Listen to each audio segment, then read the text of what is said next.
right, guys, welcome back to the podcast. My kid's listening to music in the background, so you might hear some of that. You might enjoy it, or you might not. Anyway, on this quick overview, we're going to look at the Inca. And like always, I will have this presentation posted at my website at mrloguesroom.com. And if you follow along to the unit, this unit is in the Americas unit. You will find this slideshow, and it has all sorts of other resources that you can go to from this slideshow. The website will also have other resources that you can use. So let's get started. First of all, you'll be introduced to the Incan Empire, and you'll learn about some of their customs and culture and how they eventually fell. Take notes as you wish. You can use a tree map. You can follow along with this tree map. You could use Cornell notes. You could use sketch notes. You could just listen and watch. It's totally up to you. Some of the words that we're going to look at today are Chasquis, terraced farming, Atahualpa, and Francisco Pizarro. So let's get started. First of all, this video is great. I'm not going to show it because it's going to make the presentation too long, but go to the website and find this presentation and watch this video. Every year I show it in class. All of my kids want to go on a field trip to Peru to check it out. So go watch it. The Inca were located in South America along the Andes Mountains. They stretched through 5 modern-day countries, including Ecuador, Peru, Chile, Bolivia, and Argentina. When we talk about the Inca, though, we really think of Peru and Ecuador. Their capital was located in Cusco, and another city that is very popular today is Machu Picchu, and that's located high in the Andes Mountains in Peru.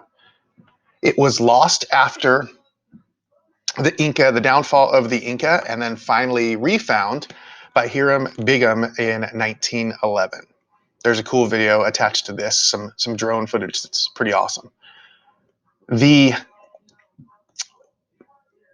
Inca had such a large empire. They went almost all the way up to the equator, so they were in tropical lands. They stretched all the way down into Argentina, so they're reaching some polar climates. They were in the mountains, and these aren't little tiny mountains. These are huge, very tall mountains, the Andes Mountains. They also were in desert areas and coastal areas, and tropical rainforest. So a little bit of everything. If you were Inca, you could be all over. You could be in any different type of climate. By 1500, the Inca Empire spanned about 2,500 miles. To put that in perspective, if you were to drive from Los Angeles to New York on the I-80, which is where I got my information from, it's about 2,800 miles. So compare that to 2,500 miles of the Inca Empire. It's a pretty vast, wide stretching empire. Let's take a look at some of the things that they had in their empire to help them out.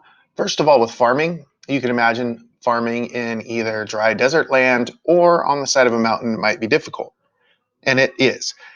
So in desert lands, they would use irrigation, intricate systems of irrigation, and if you watched the video, you saw some of those that would bring water down from the mountains into the cities and flow throughout the cities. They also, on the hills, made terraced gardens. Terraced gardens and terraced hills does two things. One, it creates a flat surface, so when it rains, the water doesn't just flow all the way off the mountain. But it also creates more surface area to plant.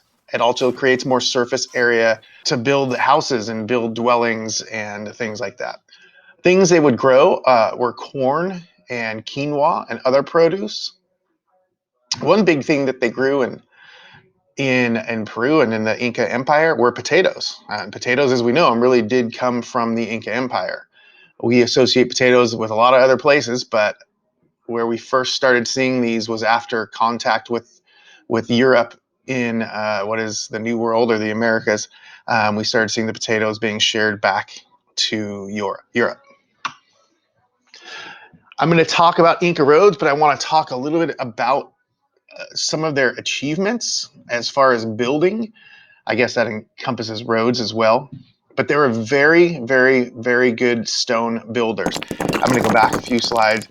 If you look at Machu Picchu here in the cloud, up to the upper left, you can see the buildings. There are buildings, temples, walls, dwellings built on the top of a mountain. So they had to carry all these stones up these very high, very steep mountains. They built these structures by hand. Obviously, they didn't have helicopters, they didn't have trains, they didn't have pack animals either. They didn't have oxen or cows or things like that they put stuff in a cart and have them pull it up. So by foot, by hand, they carry these large stones up the hills and they fit them together. Their stone structures were cut very precisely. It's a kind of a modern day mystery on how they could cut the stone so precisely to fit together. And to this day, these structures, many of these structures still stand. They were mortarless structures, meaning there wasn't any binder, not like a brick wall where you put mortar between. They were just cut so precisely they would fit together. It would be much like if you have a mortarless wall in your backyard, a lot of retaining walls. They cut concrete blocks now that fit together like a puzzle.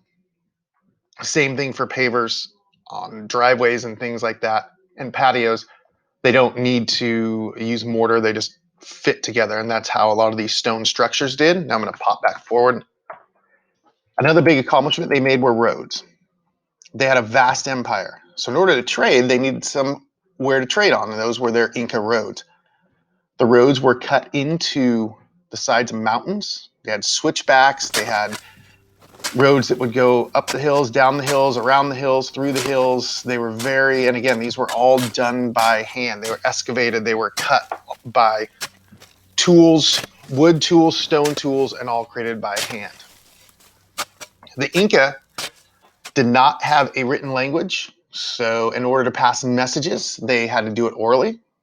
And how they did this, if I had to get a message from one place to another, even if it's thousands of miles, I would have to run my message to the next place or walk the message. So we have these people called chasquis, and what would happen is if I had a message to send a couple thousand miles, well, or not a couple thousand miles, a couple hundred miles, I would tell the chasquis my message, and they would remember it, and they would run as far as they could go, and then pass that message on to another chasquis. And then they would take that message to another and another until it reached its final destination. So that was first of all, they're running up and down in mountains, and two, they had to remember what they were told. One of the things that helped them remember what they were told and remember the message, they used a counting tool called a quipu, sorry. And a quipu is a necklace that has strings attached to it, and they tie different knots in different places to help them remember numbers or quantities or different types of things that deal with trade. Again, it would be pretty tough to remember what you've been told to tell the next person while you're actually running up and down mountains.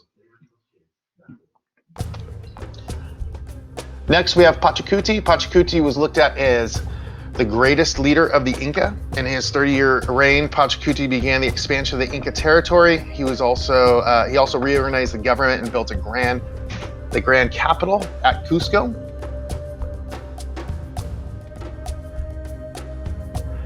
Finally, the Inca met their end, and it was to, of course, Spanish conquistadors, in particular Francisco Pizarro. The Inca, before I get into what happened, the Inca had a very fierce and very well-trained army, and a very large army. Again, if you can imagine how large their empire was. And it's another question of, well, if they have this big, large, well-trained army, well, how could they be defeated by a few hundred conquistadors? Well, we see a lot of factors that are similar in a lot of different civilizations in the Americas during this time. One, we have diseases that are spreading already. Two, we have some infighting.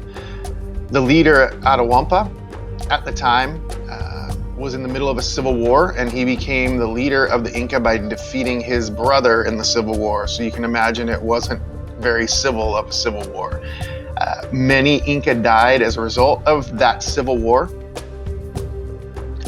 and Pizarro took advantage of that. He got on the side of some of the people that were fighting against Atahualpa, and used some of those men to help fight against Atahualpa. And Pizarro did a sneaky little deal with Atahualpa as well. He said, hey, let's meet, let's get together, let's talk this out. And that was just a ploy and a plea to get him to meet. And then he kidnapped him and he ended up killing him, which then eventually led to the end of the Inca. The last Inca ruler was defeated in 1572. And that ends our story of the Inca. Like I said, go check this resource out on my website, mrlogadroom.com. Go to the Americas unit and check this out. And there's also a wakelet on that Americas website with a whole bunch of other cool stuff that you can check out about the Inca. You can go to Machu Picchu on the map and go to Street View, walk around virtually. There are some art exhibits of Incan art you can check out and a whole bunch of other reading that you can do and things that you can see. So that's it.